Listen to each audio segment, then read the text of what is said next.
So right now I'm in the process. Okay, let's start over. So right now I'm in the process.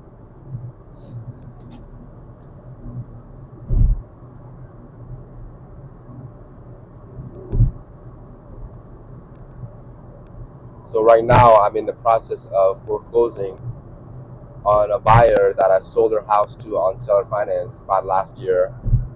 Bought the house subject to sold seller finance the house at I think like 8% on a wraparound basically.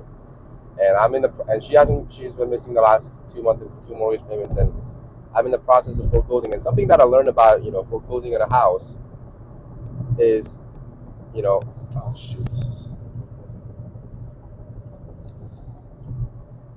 so something that I notice about myself when it comes to the foreclosure time is I really don't want to go. I really don't want to do this. Like, I'm not in the business to take the house back. I would love to take the house back after I collected a down payment, but you know, after the fact that I already seller financed the buyer, all I'm really looking for is a consistent monthly paycheck, which I've been getting like $800. I split that with my partner, so I've been taking $400 a month for the past 8 months or so.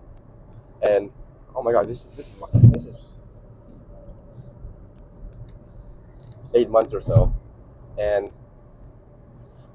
the funniest thing is, instead of me actively pursuing foreclosure, I actually offered my buyer, hey, do you have any family member in your I actually offered my buyer, do you I actually asked my buyer, do you have a family member that can come in and take over your mortgage payment, because I really don't want to foreclose on this house, especially this is not even the area that I do majority of my deals in. This is in Midland, Texas, and I haven't done a deal in Midland ever since. So if I had to take the house back, I would, but that's not something that I want to do the first thing, um, as like a first option. So I offer my buyer, I'll give you $2,500 if you can go find us, if you can deed the house back to some to your family member or somebody that you know, and they keep on, and they take over the existing mortgage payment. So, and I say this because a lot of people are afraid of the due on sale clause. Like, hey, like what if the bank calls it no due? Like for me, I'm in a position where like I could call the no due if she quick claims the house to a family member that's going to take over the house payment. But I would rather have somebody else make the mortgage payment, because the cost of me foreclosing on the house, the time that it takes me away from my business to go find another wrap buyer or to a tenant or and renovate the house, like that's not something I want to do. Especially that's not my business model. So I was talking with the banker on Friday, because I'm going through legally, after I got my citizenship, I'm legally changing my name to Kevin, from my Korean name. And I talked to the lender, and I talked to them about, we just struck up a conversation, and I tell them, what I do in real estate. I told them, hey, I take over mortgage payments, and I also do a lot of seller finance. So like I specialize in creative financing. And the lender told me, oh, so you do like subject to deals? And I'm like, yeah, that's exactly what I do.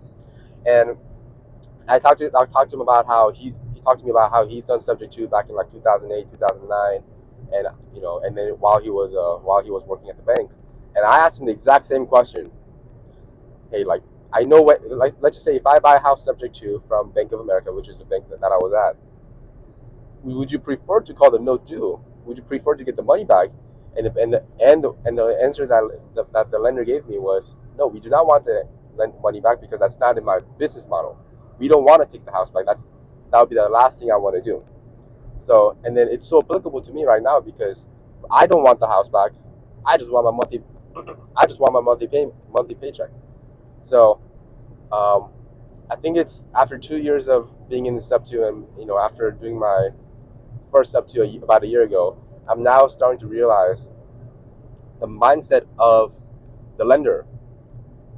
They want is a monthly paycheck. For me, this is a little bit different case scenario. Like, I wouldn't mind taking the house back, because the house is, when I sold her the house was in a not even a livable condition.